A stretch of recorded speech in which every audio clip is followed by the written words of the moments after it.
Thank you, Mr Deputy Speaker, and it's been a great pleasure to participate in this debate. We've heard powerful speeches, not least by the opposition spokeswoman, but also from the SNP benches and from my colleagues from Tunbridge and Malling and indeed from Ochil and South Perthshire, as we've just seen.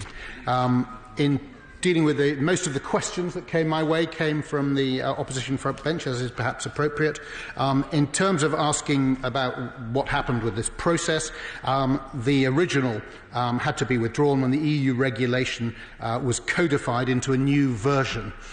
So splitting the UK legislation was the most expedient way of dealing with this problem, and I really do appreciate the Honourable Lady's support for what we're trying to do tonight.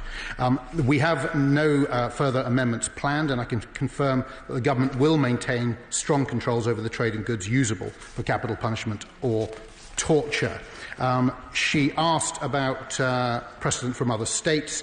When we leave the EU, we will no longer receive information from other member states about licences that they've refused. We will, however, continue to take account of all relevant information that comes our way when assessing licence applications. And, as this goes to the heart of the question I was asked from the SNP benches, we would welcome the opportunity to continue cooperation with the EU, but this will be subject to whatever settlement we finally agree.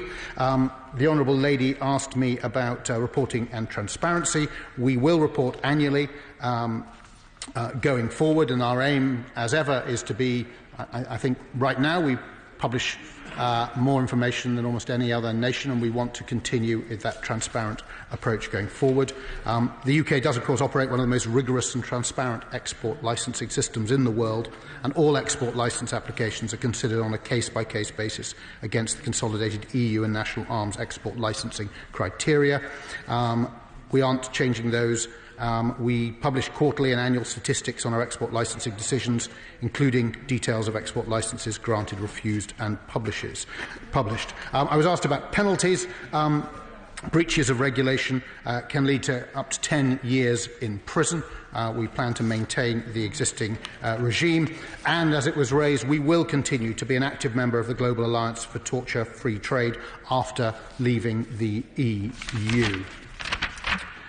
So, Mr Deputy Speaker, we have a responsibility to ensure the safety and security of our people, and this legislation supports that objective, and I'm grateful to colleagues from across the House for supporting the motion this evening. And, Mr Speaker, I commend this motion to the House. The question is that the motion on exiting the European Union, as on the order paper, as many of that opinion say aye. Aye. On the contrary, no. I think the ayes have it. The ayes have it. We now come to motion number 3, electricity. Minister to move. I beg to move. The question is, as on the order paper, as many of that opinion say aye. Aye. The contrary, no. I think the ayes have it. The ayes have it. We now come to the backbench